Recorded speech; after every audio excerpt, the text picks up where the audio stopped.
Okay, welcome to the Boost Hospitality Podcast, Season 6, Episode 3. And in this one, it's something kind of special. This is something that I've been looking forward to for a long time now. We're going to be talking about outsourcing. So the service accommodation world is fantastic at working with VAs and outsourcing the tasks that they don't need to do or don't want to do.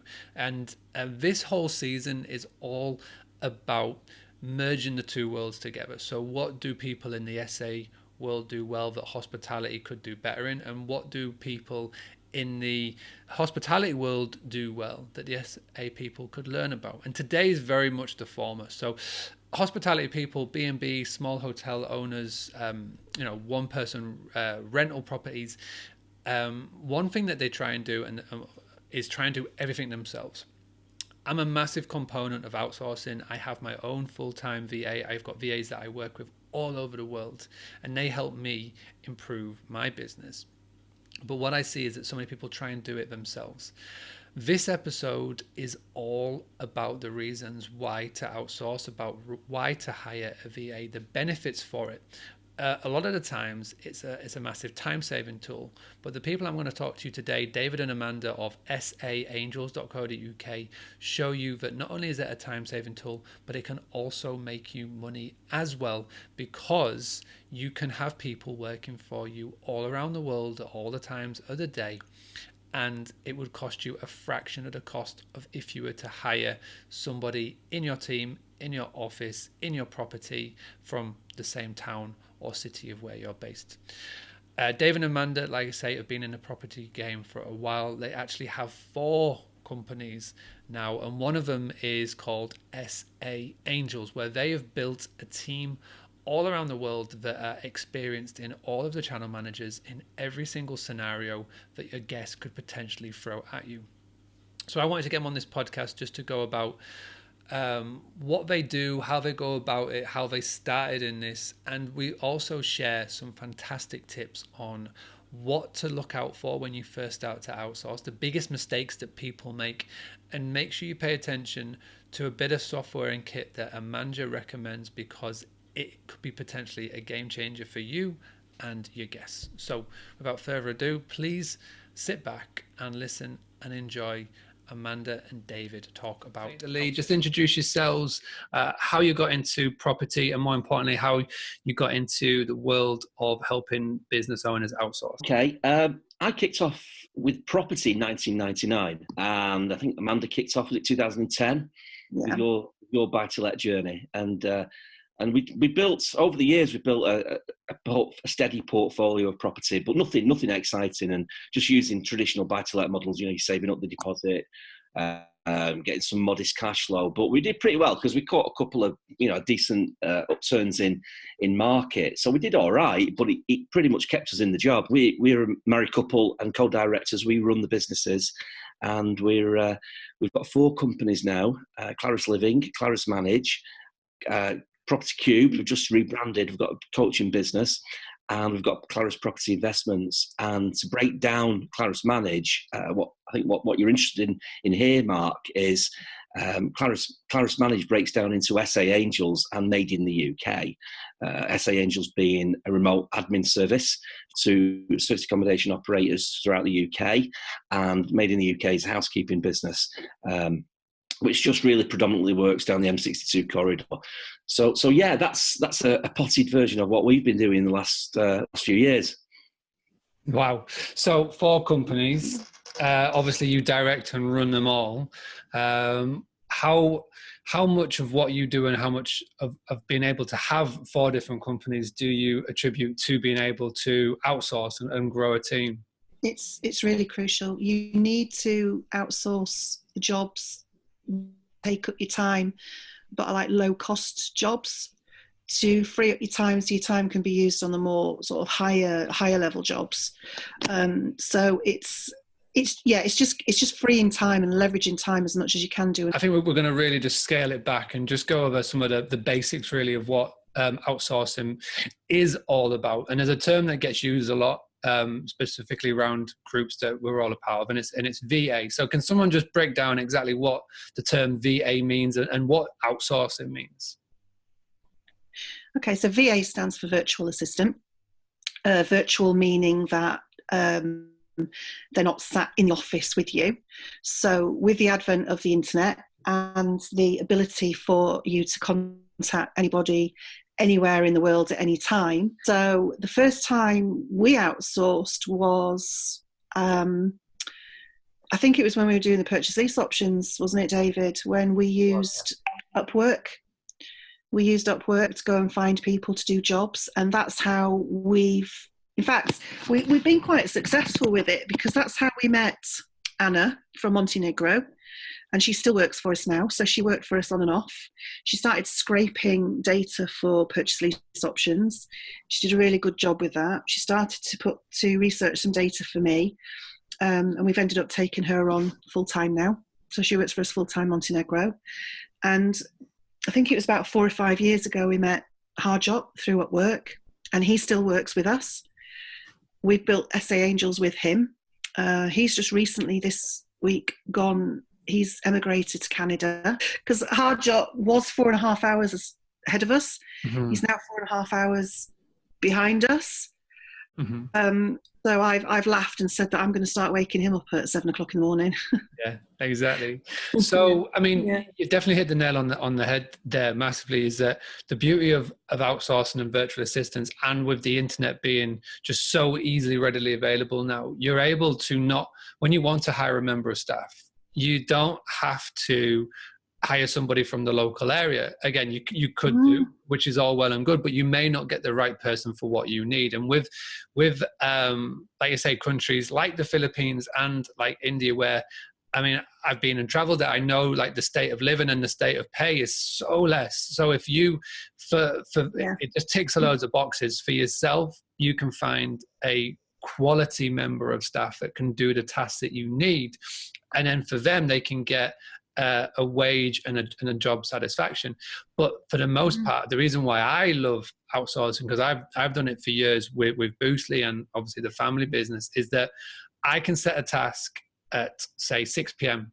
and I know when I wake up the next morning, it's done. It means that so much more can get done, and it pretty much can get done while you're sleeping. So it's definitely an advantageous. So I guess you've mentioned Upwork, but is there any other channels or any other websites that you use for resources when it comes to outsourcing, or is everything pretty much predominantly done in Upwork.com? We liked Upwork because it's a really good tool to get to know somebody, to build that trust between you. Because, I mean, we've known Harjot for, is it 4 or 5 years, and we've never met the guy, but we trust him immensely. With Upwork, they can start working for you. They can do a task and you can get screenshots of their work. So you know through the software that's available there that they are definitely doing the task and they're doing it right. So we got Harjot to build websites for us, and the work that was produced was perfectly adequate, much cheaper than getting it done in the UK. With the internet, wonderful invention. We can communicate with them at any time, and like you say, it's just wonderful. I go to bed knowing that I've got a team who are dealing with guest queries for me. Really nicely there into bookings and how you've now got a team that actually help you with your reservations. Now, can you just sort of explain to the process of when you started to do this? Because for many people that are watching or listening to this, having somebody in charge of payments and dealing with guests is scary. So what would you recommend to somebody that is, how would you recommend somebody to get over that barrier? Because like I say, I think that a lot of people watching this will be, no, I want to do that. So, but how did you get over that, and how do you recommend other people to say, listen, this is okay, it's total secure, it's 100% safe, and why that people should do so? Okay, well, yeah, I totally get it, because like most people, I did everything. I did everything. I did the payments, I did the ID checks, I did the telephone calls, replying to inquiries by phone call, by email, by text, by guests try and get you in every way, don't they? I used to deal with all of that, and you don't realize how much you're doing it because it just builds up and up and up and up and up. And it's when you start realizing that you've never eaten a meal from start to end without being interrupted, because that's when they're booking, and that's when they've got their inquiries. They finished work, they're making inquiries, and you're trying to eat your evening meal. And I think it was actually David. He was speaking to Harjot about it, and Harjot said, "Well, we can do that."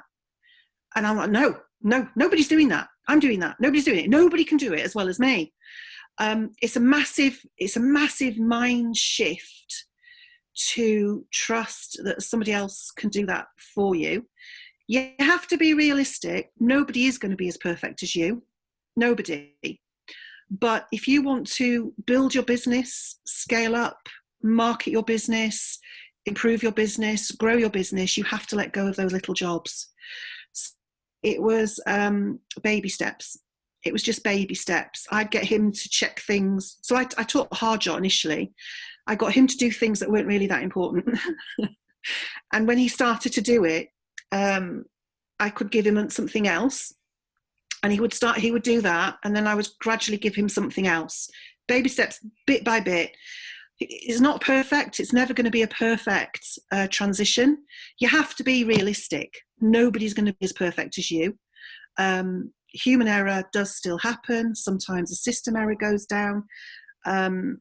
You just have to be realistic with it. But the point is that when you can give up that work, it means you can go and do something else that you've always wanted to do, or you've always needed to do. Obviously, coach people, and you hire.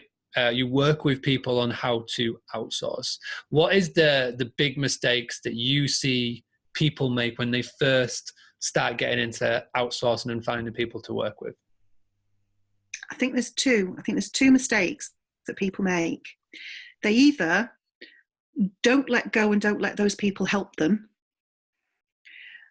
enough, because they're so reluctant to let go. They say, their mouth says, "Yes, I want you to help me," but kind of like their heart is saying, "No, you can't do it as well as me. Get off. The mistake is that there's delegation, isn't there?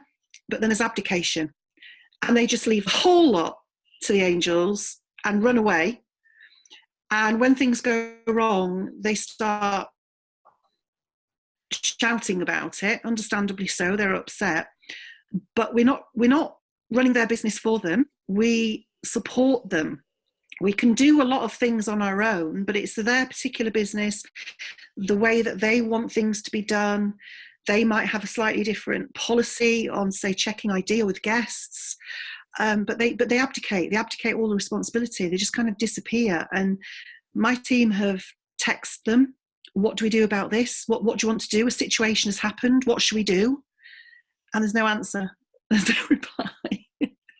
You have to get the balance right between understanding that a VA is there to support you and help you, not to do it for.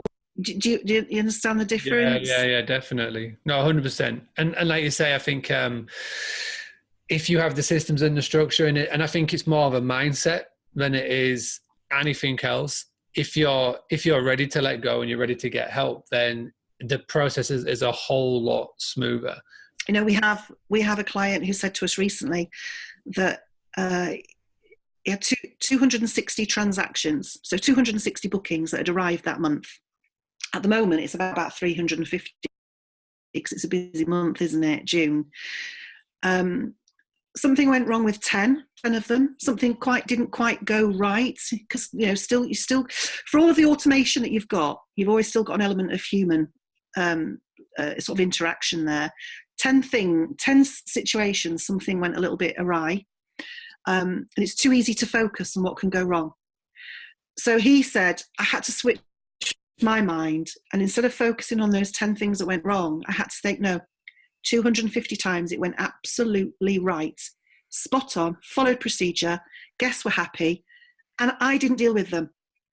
So the time that he's now saved himself, he can use to build his business further, and he's just got to keep remembering that. And that's the kind of client that we love to deal with, is that realism of expectation, and to allow us to help. That's the main thing. We can help. We can make huge suggestions to people, allow us to help them, and do a better job for the business.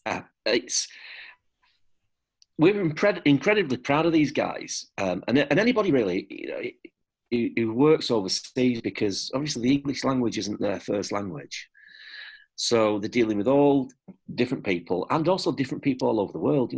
We all know we get guests from all over the world, China, all different languages and accents. They've got to get over that. They've then got to deal with properties that they've never seen ever. They're not familiar with it. Isn't it so much easier when you know your properties? Yeah. And you've got a guest on the phone who's trying to find it, and they're quite not there, or they're trying to find a key nest or a key box or a route in. And it's easy for us because we know our way. But someone 6,000 miles away doesn't. Mm-hmm. So they've got maps, they've got photographs, they've got videos. We give them all this sort of thing.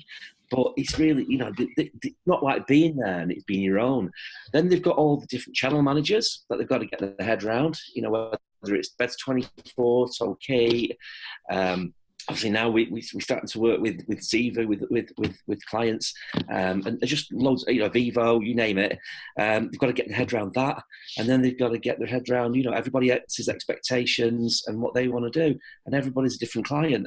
And you know what, to do that, and Amanda was the ultimate reason we got the SA Angels phone was because Amanda was pulling her hair out dealing with ours.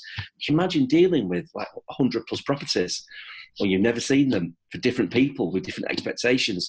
So, the guys, and it's not just our guys, I'd say that about everybody who's going to take a decent VA on. These guys, they're worth the weight in gold. They really are. So that's just what I wanted to add there. That's amazing. You've got to give us as much information as possible to your VAs. Do a video on where the lockbox is. Do a 10-second video, 20-second video on how your ceramic hob turns on. A video on how to use the boost button in the cupboard. A little video on the more information they've got, a library of information. They can just WhatsApp that out to your guest, and they'll do that at 1 o'clock in the morning while you're tucked up asleep, and they won't interrupt you. They'll just deal with it. We also have, because we have a lot of apartments, so we have a lot of situations where guests will phone up and say, the electric's gone off. So they have like a flow chart where they will check. So they'll get the guest to check, is it just that socket or is it all the sockets? Is it, go and have a look at the consumer unit.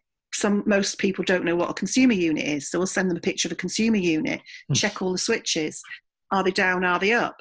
If any are down, put them up. So they will actually go through this flow chart that I've devised until we establish whether it's the entire building, in which case phone up the owner, can they be moved anywhere, or do we get an emergency electrician out? And this depends on the owner, or do we just say, look, really sorry, it's gone off, but we will let the owner know first thing in the morning, and then they will solve the problem for you. So we're only as good as the information we are given by the owners. Yeah, 100%. I think for the owner itself, the owner itself knows that all of that is going on, all that text back and forth and whatnot, and they've had to do nothing. They've literally, because we've all been there on the other end, where you get a WhatsApp, you get a phone call at whatever time. It's the guest and something's just gone wrong. Things go wrong. It's just obvious that things will go wrong. And then you've got to waste, take hours potentially out of your time just to answer a question where the owner's safe to know that he can grow portfolio, grow his business, and they've got a team that is literally on the other end of the world taking care for him, or when 1 o'clock in the morning, fast asleep. The next question is, there is a lot of people in the service accommodation industry that are now starting up virtual assistant businesses and outsourcing businesses. And you see a lot of advice, and you guys would have seen a ton of advice being given on Facebook groups, at events and talks and blogs and whatever. What is some bad advice that you see being given in your industry at the moment, specifically around outsourcing, and what would you like to sort of address? I see a lot of people go and get a VA from the Philippines for $3 an hour. They're really cheap. It's great, except you've got to train that person. You've got to spend all that time training that person, and that person might not actually be suitable for the role. And it's only one person, and then they give up. They don't want to do it anymore. So you've got to go and find the next person, and you've got to train them up. And at the same time, you've still got to run your business. So we have an awful lot of people who've gone through their third or their fourth VA, and you say to them, look, you kind of get what you pay for. This is a tough business. Hospitality business. A VA on $3 an hour is great if you want to just get them to research something in your area. No deadlines, no pressure or anything. But if you want them to answer your queries on booking.com or go into your email and answer your queries with good English as well, why would they do that? They can go and get an easier job for $3 an hour. So they leave. They don't want to do it anymore. They disappear. They've gone. You've got to retrain somebody else. With the SA Angels, they've been doing this a long time. They've been trained by me and Hardot. Hardot's been trained by me. I've been doing this a number of years. We're constantly evolving our systems. We're constantly fine-tuning them. We're constantly reacting to any changes in the marketplace. And this is a fully trained team with a lot of experience who knows how to deal with situations. I mean, one member of my team, he used to run his own business. He ran a courier firm in Australia for about 6 or 7 years. He only came back to India because he needed to spend time with his family. He will convert a lot of my bookings from booking.com. He will convert them into direct bookings. He will come to me and say, I think I can convert these. I'll say, brilliant, Aman, go ahead, do it. And he does. These are fully trained people that understand the business. They know what to say, they know what to do. They make suggestions to me about problems that they notice, common queries from guests or common complaints. And they will come to me and inform me what's going on so that we can discuss putting a system in place for it. I don't suppose you would know just off the top of your head how many bookings that this particular VA has been able to convert from an OTA booking to a direct booking in the last 3-4 months, would you? He's converted about 20 because an awful lot of people that come over for the football or the cricket, and they will phone them up and they'll just convert. They'll just convert them. And they also know how to recognise a company booking. They know what a company booking looks like. When you've got the address, which is a Unit 5 something, they know that's a business booking. And so when they phone up to check that that they're coming, that they know to check Wishbox to have a look at their own personal guest area, that they know where they're collecting the key from, they will try and convert bookings then. And he's converted quite a lot. He's made thousands, really. And these are bookings that quite often come back as well because they get that personal touch from Aman, speaking the language. Amazing. I really, really like that. And that's an area that I didn't even think about when it comes to outsourcing. So I'm really glad that you mentioned that. So, okay, so somebody's now watching this, whether it is somebody in service accommodation who hasn't yet outsourced, or it could be a B&B owner, hotel owner, a rental owner. Where do you recommend that they get started? What's the first thing that they need to do to start this outsourcing journey? If they were to do it by themselves, what was the first thing that either of you could recommend that they do? I think they need to break down their tasks. They need to look at what they do in the course of a day and identify, because when you're doing it yourself, it's just a blend, it's a blur of stuff, isn't it? I think they need to look at what tasks they do, break it all down, identify separate tasks, and then choose which ones they would be willing to let go of. And then either go out and find a VA to just do those and let that, try to hope that, they don't disappear on you. Or you would go to a team that are already experienced who can give you that comfort and confidence that, we know what we're doing. We just want to know just how you would like it done. But we can make some suggestions for you as well, and just relax. They might continue to want to build the relationship with their guests on their own because that's something that they really enjoy, but they know that everything else is being dealt with by somebody else. That might be the element that they really like because they want to convert those bookings themselves. Like how you have to break down the tasks. My advice that I gave a friend of mine is basically got a 1, 2, 3 system. So for 1 week, just write down at the end of every day everything that you did. You know, and it can be literally anything when it comes to what you've done in your hospitality business. And then after that week, look at everything, and you can put it on a massive whiteboard or a massive piece of paper and just number everything 1 to 3. So 1 is only you can do, and then 2 is something that's important, but someone else could do it at a shove. And then number 3 is something that you don't like doing and something that you could easily outsource. And then just to get started in the journey, and this is what I did when I first discovered Upwork, is I got my number 3 tasks, and I just did a couple of one-off jobs. And it's like you're saying, it's just whether it's a designing an image or doing something like that. So yeah, really good. So if somebody doesn't want to do it themselves, if somebody wants to reach out to yourself and the SA Angels about potentially working with you, what do you look for in a potential person to work for, a potential client? Is there any questions that you ask? Like, are you quite picky with who you work with? How do you go to sort of deciphering who is the right fit to somebody to work with you? Yeah, and I mean, this is a very pertinent point for us at the moment. Like most businesses, you take on everybody that'll have you, don't you?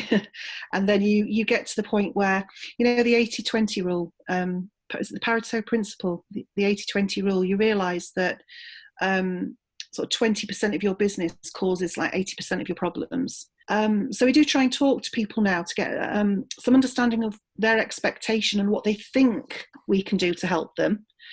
And also find out how receptive they are to suggestions. You know, we've introduced software to a lot of people. For example, Wishbox. It's a great piece of software. We've introduced that to an awful lot of people. It's helped them tremendously, but it also helps us because it's a software that we're familiar with. It helps us to help them. So and what is Wishbox? Sorry, can you just explain it for those of you who don't know it? So Wishbox is it's a standalone piece of software. You can integrate it with like Booking.com, Airbnb. You can integrate with iCal links. All those bookings will feed through onto Wishbox, and each guest will get a confirmation email. It'll have a link to their own personal guest area, and they can start the check-in process in the guest area. In the guest area, they can say what time they're coming, how they're coming. If they're coming by flight, it'll ask for their flight number. So that gives you a heads up on what time they might be arriving. You can also upsell. So if somebody's coming earlier, you can give them the option of buying, say, an early check-in, and they can pay for that through Wishbox. They can use the feature. There's like a chat feature in Wishbox where they can send messages to you and you can reply. You can have automated messages in there. You can have canned responses where you can just send it through on chat. You know, parking queries, you know, the usual queries you get all the time. You know, where can I park? What time is checkout by? You can send all of that through. A huge amount of time saved. But what I really, really like about it is this personal guest area that they can open up on their phone. Gives you the location. You can give them the plus code of exactly where your front door is to help them find it. That's supported by Google Maps. You can put a guidebook on there. You can have frequently asked questions on there. And the idea is that it prevents or reduces or all of those questions that guests are always asking and needing response to. If you give the information to the guests so it's in their hand before they get there, they've got time to digest it. They're already being welcomed by this app, this personal guest area. They already feel a bit special. And you can send all arrival information through to them through there as well, you know, the arrival code. But they can also upload their passport, their ID through it. Guests are very, very responsive to it. It's a great piece of kit and it's so cheap. It's well worth it. Amazing. Well worth it, I think. Very, very responsive to it, yeah. Great. Thank you for that. So, okay, so if there's somebody who has watched this and has found out a little bit more about outsourcing and then they like the idea of somebody coming on board to helping them, which is virtual, and if they don't want to go it alone and they wanted to come to the Angels, what's the best way of reaching out to you for like an initial chat? Initial chat, Facebook's usually the best way to get us because we're always on there. We love Facebook, don't we? I've got a group, Serviced Accommodation with AWF, they can get onto. Link to that is our page for the SA Angels.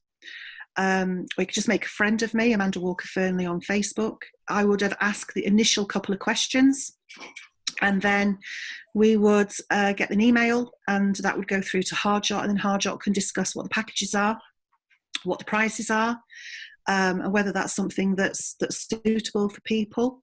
Final question then.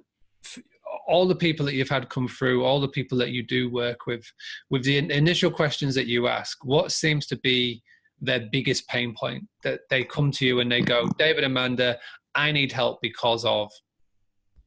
What's that? Time. They just want their life back. Mm-hmm. Hospitality it's an all-consuming beast, isn't it? Mm-hmm. Guests are very demanding. They want answers, and you give more and more of yourself, and they usually come to us in desperation, which is, I just need my time back. I need to spend time with my family. I need to be able to switch off, or I need to be able to scale my business. And I can't do that if I'm constantly replying to emails or picking up the phone, or, dealing with guests that want more towels, or there's not enough toilet roll.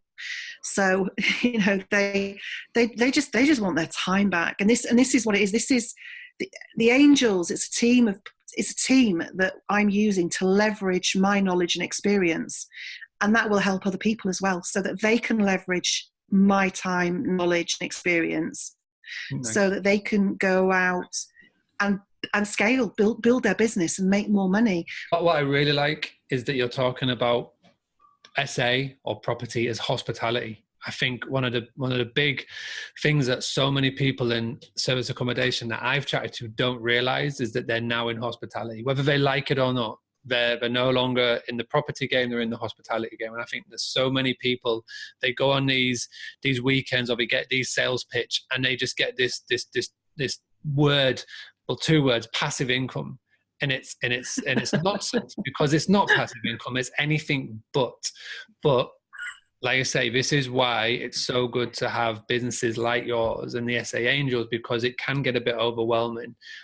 You just see in the Facebook groups that we're a part of, and you see the stories, and it gets too much. And if they properly structure their business, they take themselves out of the business, and they work with VAs properly, then it means that you can do the most important thing, and that's grow your portfolio, grow your business, grow your brand. So amazing. Thank you very much, both of you, for coming on and for taking part in this episode. I know that there are going to be a lot of takeaways.